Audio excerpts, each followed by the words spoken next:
Assalamualaikum warahmatullahi wabarakatuh. Perkenalkan, nama saya Arif Kurniawan, peserta Latsar CPNS Golongan 3 Angkatan 11 Kelompok 3. Kali ini saya akan memaparkan salah satu nilai dari konsep nilai berakhlak bagi para ASN, yaitu adaptif dan kolaboratif. Adaptif. Definisi dari adaptif ialah karakteristik alami yang dimiliki makhluk hidup untuk bertahan hidup dan menghadapi segala perubahan lingkungan atau ancaman yang timbul. Adaptasi sendiri merupakan kemampuan mengubah diri sesuai dengan keadaan lingkungan, tetapi juga mengubah lingkungan sesuai dengan keadaan atau keinginan diri. Mengapa perlu adaptif? Perubahan atau adaptif perlu dilakukan, khususnya bagi para ASN.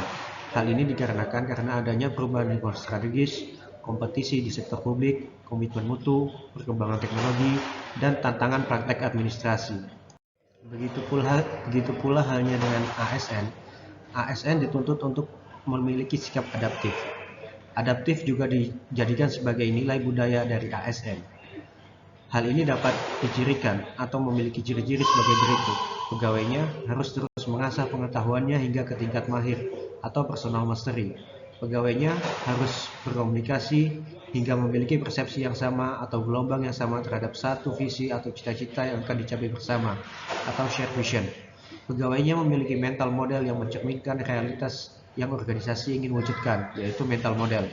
Pegawainya perlu selalu sinergis dalam melaksanakan kegiatan-kegiatan untuk mewujudkan visinya, atau team learning. Pegawainya harus selalu berpikir sistemik, tidak kacamata kuda atau bersifat silo, atau system thinking. Budaya adaptif sendiri dapat diterapkan dalam kehidupan kita. Hal ini dapat dicontohkan seperti dapat mengantisipasi dan beradaptasi dengan perubahan lingkungan, mendorong jiwa kewirausahaan, memanfaatkan peluang-peluang yang berubah terkait dengan kinerja instansi lain, memperhatikan kepentingan yang diperlukan antara instansi, mitra, masyarakat, dan sebagainya. Ciri-ciri individu yang adaptif dapat dilihat dari eksperimen orang yang beradaptasi, melihat peluang di mana orang lain melihat kegagalan, memiliki sumber daya, selalu berpikir ke depan, tidak mudah mengeluh, tidak menyalahkan, tidak mencari popularitas, memiliki rasa ingin tahu, memperhatikan sistem, membuka pikiran, dan memahami apa yang sedang diperjuangkan. Dalam menghadapi VUCA, ASN memiliki panduan perilaku adaptif, di mana volatility harus dilawan dengan vision, uncertainty dilawan dengan understanding, complexity dilawan dengan clarity, ambiguity dilawan dengan agility. Lanjut ke nilai berikutnya, yaitu kolaboratif.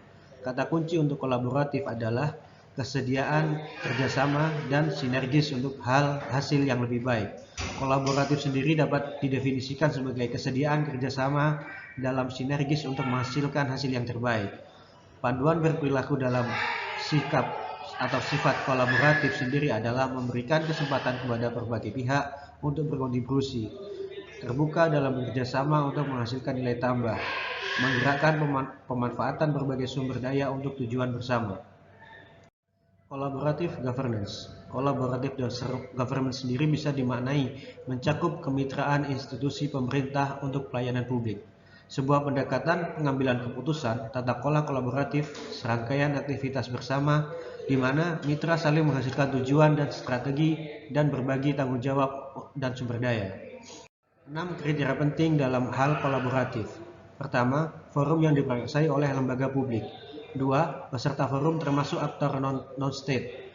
3. Peserta terlibat langsung dalam pengambilan keputusan dan bukan hanya dikonsultasikan oleh agensi publik. 4. Forum secara resmi diatur dan bertemu secara kolektif. 5. Forum ini bertujuan untuk membuat keputusan dengan konsensus. 6. Fokus kolaborasi adalah kebijakan publik atau manajemen. Indikator organisasi yang memiliki collaborative culture antara lain: 1. Organisasi menganggap perubahan sebagai suatu yang alami dan perlu terjadi. 2. Organisasi menganggap individu atau staf sebagai aset berharga dan membutuhkan upaya yang diperlukan untuk terus menghormati pekerjaan mereka. 3. Organisasi memberikan perhatian yang adil bagi staf dan mau mencoba dan mengambil resiko yang wajar dalam menyelesaikan tugas mereka. 4. Pendapat yang berbeda didorong dan didukung dalam organisasi. 5. Masalah dalam organisasi dibahas transparan untuk menghindari konflik. 6. Secara keseluruhan, setiap divisi memiliki kesadaran terhadap kualitas layanan yang diberikan. 7. Kolaborasi dan kerja tim antar divisi adalah didorong. Ada beberapa proses dalam menjalin kolaborasi. Proses itu diawali dengan trust building. Kedua, kemudian face-to-face dialog. Ketiga, komitmen terhadap proses. Keempat, pemahaman bersama. Kelima, menetapkan outcome antara. Faktor yang mempengaruhi keberhasilan kolaborasi antara lembaga pemerintah, di antaranya kepercayaan, pembagian kekuasaan, gaya kepemimpinan, strategi manajemen, formalisasi pada pencapaian kolaborasi yang efektif antara entitas publik. Aspek normatif kolaborasi pemerintahan. Dalam Undang-Undang Nomor 30 Tahun 2015 tentang Administrasi Pemerintahan disebutkan, penyelenggara pemerintahan yang melibatkan kewenangan lintas badan dan atau pejabat pemerintahan dilaksanakan melalui kerjasama antar badan dan atau pejabat pemerintahan yang terlibat, kecuali ditentukan lain dalam ketentuan peraturan perundang-undangan.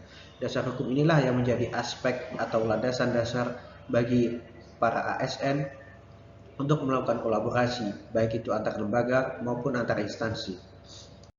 Demikian pemaparan saya, kurang lebihnya mohon maaf. Assalamualaikum warahmatullahi wabarakatuh.